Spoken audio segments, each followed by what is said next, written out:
Viewers, இங்கே பாருங்கள், நம்ம மழை காலம் ஆரம்பிக்க போகிறதுனால என்ன செய்யணும், இந்த பாருங்கள், நான் காய்கறி கழிவை மக்க வச்சு வச்சுட்டேன். ஏற்கனவே ஒன்று வச்சுட்டேன். இது வச்சு ஒரு 20 நாள் ஆகுது. இதை நம்ம எடுத்து நம்ம இது பண்ணால் தான் மழை வர்றதுக்கு முன்னாடி நம்ம எடுத்து காய்கறி கழிவு உரம் நம்ம பயன்படுத்திக்கலாம். செடிகளுக்கு கிட உரமாக கொடுத்துக்கிடலாம். அடுத்து இங்கே பாருங்கள், இது அடுத்து இந்த இவ்வளவு நம்ம எனக்கு சேர்ந்துருச்சு. வீட்டிலேயே உள்ள காய்கறி கழிவு தான்.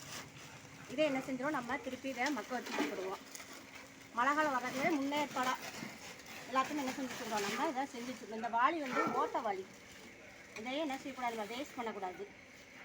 அதனால் அதில் நம்ம காய்கறி கழிவை என்ன செய்யலாம், நல்லா போட்டு வச்சுருவோம். நான் எந்த ஒரு காய்கறி கழிவுமே வெளியே போட மாட்டேன், இதிலே வச்சுருவோம்.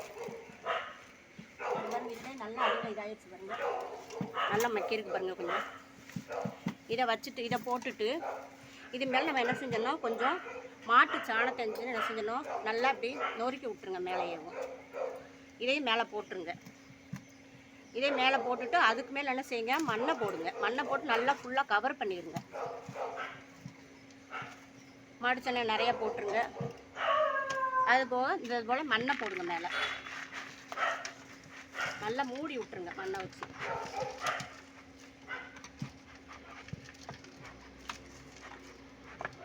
மூடி விட்டுட்டு அதுக்கு மேலே என்ன செய்யணும், நம்ம தண்ணி ஊற்றுறதுக்கு என்ன செய்யணும், நாட்டு சர்க்கரையை இந்த பாருங்க ஊற வச்சு வச்சுருக்கேன். இதை ஊற்றி விட்டிங்கன்னா சரி, இதில் நிறையா வந்து மண்புழுக்கள் உருவாகும். நம்ம மண்புழு உரமாகவும் யூஸ் பண்ணிக்கலாம், காய்கறி கழிவு உரமாகவும் யூஸ் பண்ணிக்கலாம்.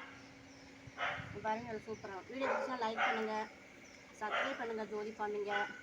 தேங்க்யூ.